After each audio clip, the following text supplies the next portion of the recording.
Xi'an Kannada ವೀಕ್ಷಕರೇ, ಇವತ್ತಿನ ಪ್ರಮುಖ ಸುದ್ದಿ ವಿಶ್ಲೇಷಣೆ ನಿಮ್ಮ ಮುಂದೆ ತರ್ತಾ ಇರ್ತಕ್ಕಂಥ ವಿಷಯ ಏನಂತಂದರೆ, ಸಿದ್ದರಾಮಯ್ಯ ಕರ್ನಾಟಕದ ಮುಖ್ಯಮಂತ್ರಿಗಳು, ಅವರ ಪ್ರಾಣಕ್ಕೆ ಸಂಚಕಾರ ಇದೆಯಾ ಅಂತ. ಅವ್ರ ಪ್ರಾಣಕ್ಕೆ ಸಂಚಕಾರ ಇದೆಯಾ ಇಲ್ವಾ? ಸೊ ಯಾಕೆ ಪ್ರಶ್ನೆ ಹೇಳ್ತಾ ಇದ್ದೀನಿ ಅಂತಂದರೆ, ಕಳೆದ ವಾರ ನಾವು ನೋಡಿದ್ದು ಮಹಾರಾಷ್ಟ್ರದ ಉಪಮುಖ್ಯಮಂತ್ರಿ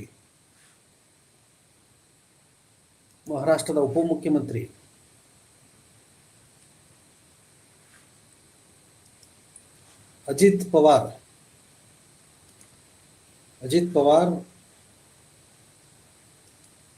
ಸೊ ಅವರು ತಮ್ಮ ಜೀವವನ್ನು ಹೇಗೆ ಬಿಟ್ಟರು ಅಂಥೇಳಿ. ಸೊ ಅಜಿತ್ ಪವಾರ್ ಯಾಕೆ ಸತ್ರು, ಏನಕ್ಕೆ ಸತ್ರು ಅನ್ನೋದು ಕೂಡ ನಮಗೆ ಗೊತ್ತಿದೆ. ಸೊ ಇಲ್ಲಿ ಭಾಳ ಸ್ಪಷ್ಟವಾಗಿ ನಾವು ನಿಮ್ಮ ಮುಂದೆ ಹೇಳ್ತಾ ಇರ್ತಕ್ಕಂಥದ್ದು, ಸಿದ್ದರಾಮಯ್ಯನವ್ರಿಗೆ ಯಾರೋ ಏನೋ ಮಾಡಿಬಿಡ್ತಾರೆ, ಅವ್ರಿಗೇನೋ ಆಗ್ಬಿಡುತ್ತೆ ಅಂತ ಅಂದರೆ, ಏನೋ ಆಗ್ಬಿಡುತ್ತೆ ಅಂತಂದರೆ, ಸೊ ಅವ್ರಿಗೆ ಅಂಥ ಒಂದು ವಾತಾವರಣ ನಮಗೀಗ ಕಾಣಿಸ್ತಾ ಇದೆ. ಸೊ ಅಜಿತ್ ಪವಾರ್ ಘಟನೆಯೇ ಮುಂದಿಟ್ಕೊಂಡು ನೋಡೋದಾದರೆ,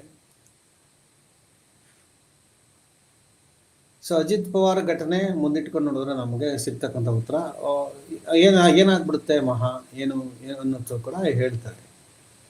ಸದ್ಯಕ್ಕೆ ಇದರಿಂದ ಏನಾಗುತ್ತೆ ಗೊತ್ತಿಲ್ಲ.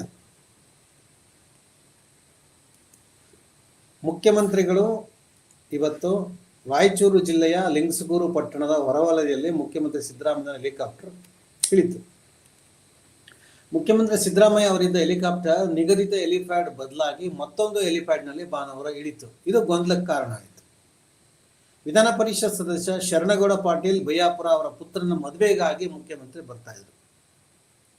ಇನ್ನೊಂದು ಹೇಳಬೇಕು ಅಂದರೆ, ಕರ್ನಾಟಕದ ಮುಖ್ಯಮಂತ್ರಿ ಸಿದ್ದರಾಮಯ್ಯನವ್ರಿಗೆ ಒಂದು ಕೆಲಸ ಏನಪ್ಪ ಅಂತಂದರೆ, ನಾನೊಂದು ಹೆಸರು ಕೊಟ್ಟಿದ್ದೀನಿ ಅವ್ರಿಗೆ, ಅವರು ಮ್ಯಾರೇಜ್ CM ಅಂತ. ಯಾರದೇ ಮದುವೆ ಆಗಲಿ ಓಡೋಗ್ಬಿಡೋದು ಪಂಚೆ ಕಟ್ಕೊಂಡು.